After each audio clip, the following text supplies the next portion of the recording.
a daular Usmaniya idan ka ji an ce duk wani hakimi na sarkin musulmi to daidai yake da sarkin ko'ina. Sarkin Gobir din nan a martaba da daraja yana kaman sarkin Zazzau ne. In sun haɗu da sarkin Zazzau ko sarkin Kano, hannu zai bashi shi ma ya bashi hannu, ba wanda zai tsuguna ya gaida wani. Sai dai ma sarkin Zazzau ya martaba shi domin yana daga cikin sarakuna waɗanda suke daular Usmaniya na farko.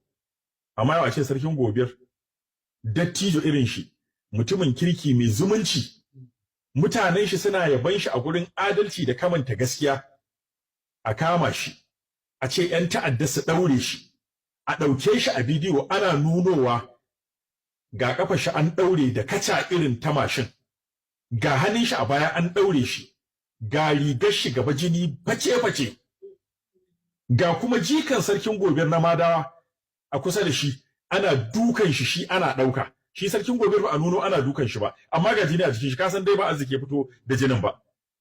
Ga kuma shi jikan sarkin Gobir na Madawa. Tunda ma sarautar sarkin Gobir akwai sarkin Gobir na Gwadabawa, akwai sarkin Gobir na Isa, akwai sarkin Gobir na Alƙalawa, akwai sarkin Gobir na Sabon Birni, akwai sarkin Gobir na Badawa, duka dai irin waɗannan. Duk ana kiransu da suna sarkin Gobir.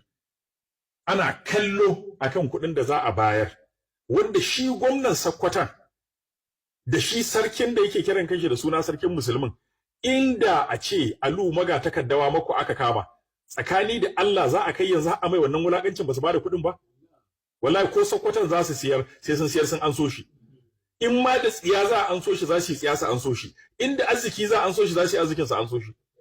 Amma sarkin Gobir gashi an nuno shi cikin jini yana roƙon gafara cewa ya san in ya wuce yau a shekaran jiya kenan.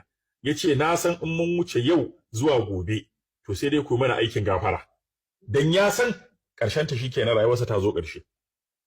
Gwamnatin Sokoto na kallo, shi ne suna Sultan wanda yake kiran kai sarkin musulmi yana kallo. Abinda suka nema tunda dai sakacin na gwamnati ne.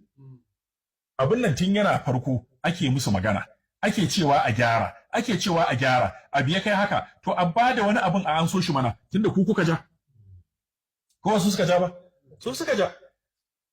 Amma da a ce Alu aka kama wa mako, ai da an so shi ko? Amma da yake shi sarkin Gobir ne, shikenan ba a damu ba. A kashe shi ma ko a wahalar da shi ko ai wani abu. To mu dai mun karanta Alkur'ani abin da zamu iya. Mun yi addu'a abin da zamu iya. Ko muna fatan Allah ya kubutar da shi. Allah ya kubutar da shi, Allah ya amintar da shi. Waɗanda suke bin wannan tafarki na ta'addanci kidnappers din da masu goyen bayan su, ni da wallahi Allah ya sani ba magana wai addu'a Allah ya shirye su. Allah ya tsine musu albarka. Dan wanda